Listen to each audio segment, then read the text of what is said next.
অঞ্জনা রান্নাঘরে ওয়েলকাম। আজকে বানাবো চিংড়ি মাছের চপ। চলো কেমন করে বানাই তোমাদের সঙ্গে শেয়ার করি।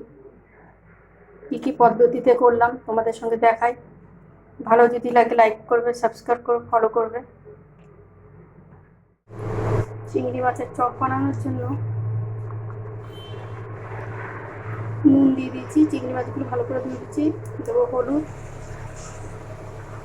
আর দিয়ে দেবো অল্প করে ভিনেগার। দিয়ে এটা আমরা মেখে রেখে দেবো আধা ঘন্টার জন্য ভালো করে।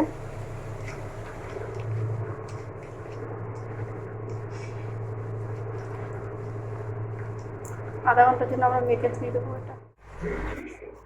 চিংড়ি মাছের চপ বানানোর জন্য মশলাটা নিয়ে নিচ্ছি। একটা টমেটো অর্ধেক,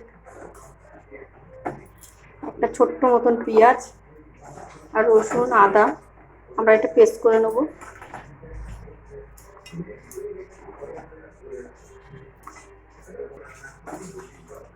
আর দিয়ে দেবো কটা কাঁচা লঙ্কা। আমরা এটা পেস্ট করে নিয়ে আসি। আমরা কড়াতে দিয়ে দেবো তেল। তেলটা তেতে গেছে, আমরা দিয়ে দেবো অল্প করে পেঁয়াজ কুচানো।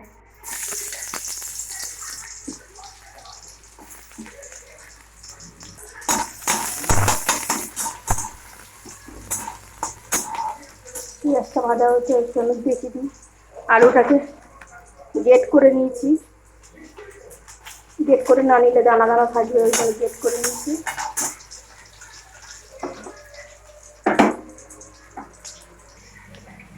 এর মধ্যে দিয়ে দেবো মিক্সির যে মশলাটা করে দিয়ে আসলাম ওটা দিয়ে দেবো। দিয়ে দেবো লঙ্কার গুঁড়ো, দেবো হলুদ,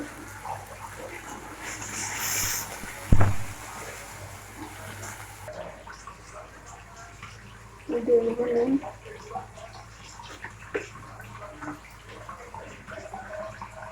আর দিয়ে দেবো জিরার গুঁড়ো।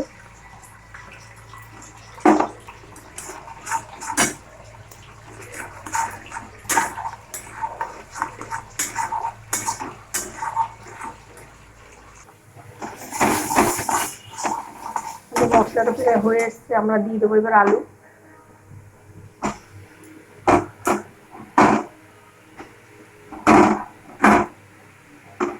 আলুটা পুরো দিয়ে দিয়েছি, এবার এটার সঙ্গে ম্যাশ করতে হবে সব।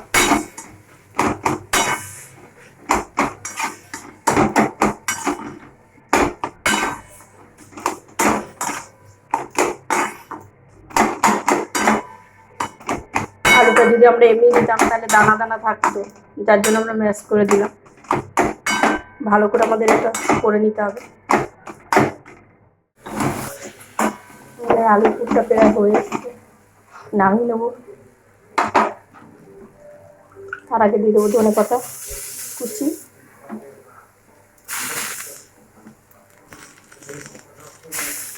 আর দিয়ে দেবো ভাজা মশলা।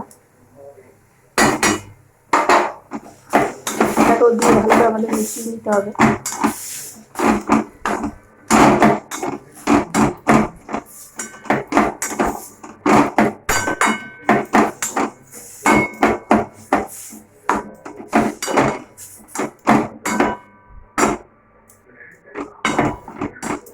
আমরা নামিয়ে নেবো ওটাকে। আমরা এবার তৈরি করে নেবো সবগুলো।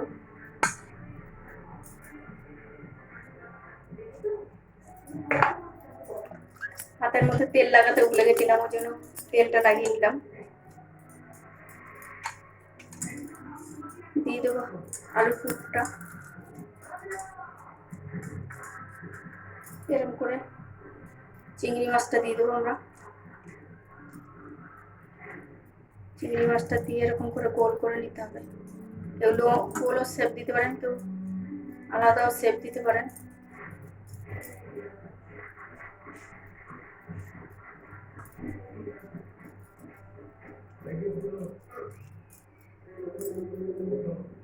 চিংড়ি মাছটা না বেরিয়ে যায় তাহলে ভাজলে পুরোটাই বেরিয়ে যাবে। এরকম করে আমরা সবকটা তৈরি করে নেব।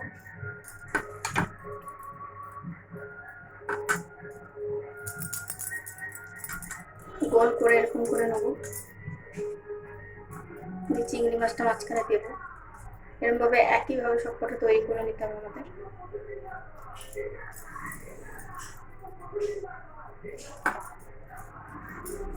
দেখে যান, এরকম করে সবকটা তৈরি করে নেবো আমরা।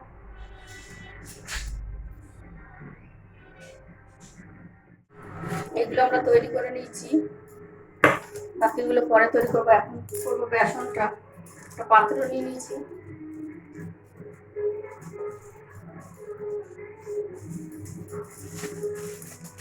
পাত্রের মধ্যে কিছুটা বেসন দেবো।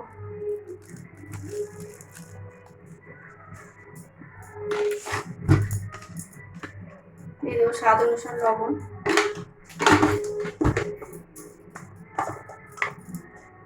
আর দিয়ে দেবো হলুদ।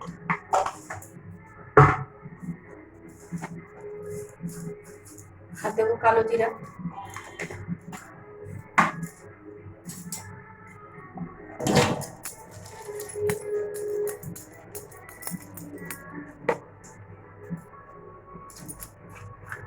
অল্প অল্প করে জল দেবো।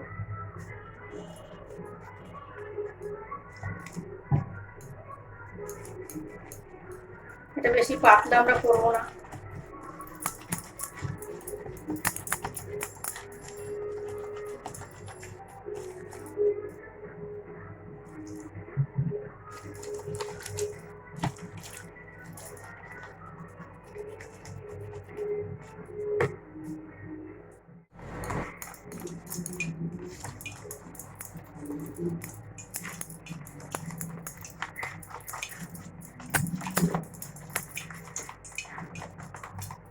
বেসনটা ভালো করে ফাটিয়ে নিতে হবে। আমরা এখানে কোনো রকম খাবার সোডা বা কিছু ব্যবহার করব না।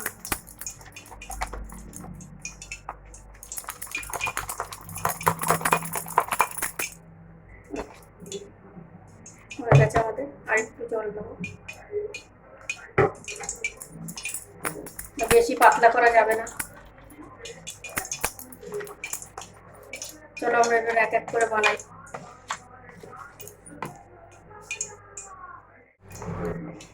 আমাদের একটু ফাটানো হয়ে গেছে। এদিকে আমরা তেলটা বসিয়ে দিয়েছি। তেলটা দেখি গরম হয়েছে নাকি। তেলটা হালকা গরম হয়ে গেছে। এবার এক এক করে আমরা এগুলো এক এক করে দিয়ে দেবো।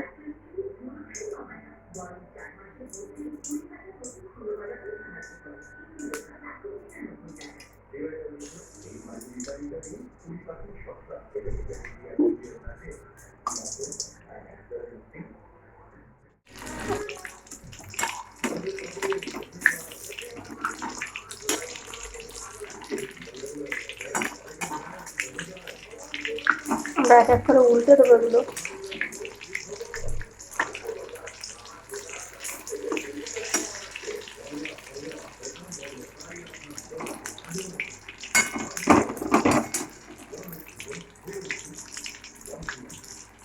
হালকা আজে করতে হবে।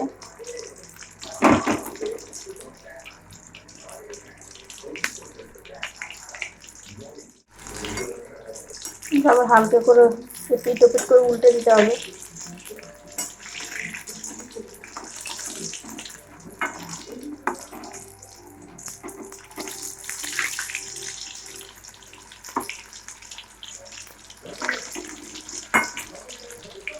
গ্যাসটা বাড়ালে হবে না, তাহলে ভেতরে হবে না, তার আগে ইয়ে হয়ে যাবে, পুড়ে উঠবে।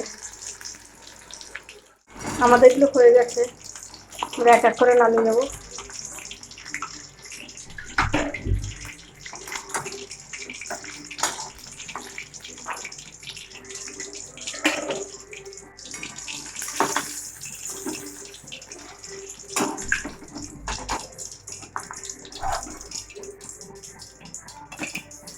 আমাদের এটা কমপ্লিট হয়ে গেছে রান্নাটা।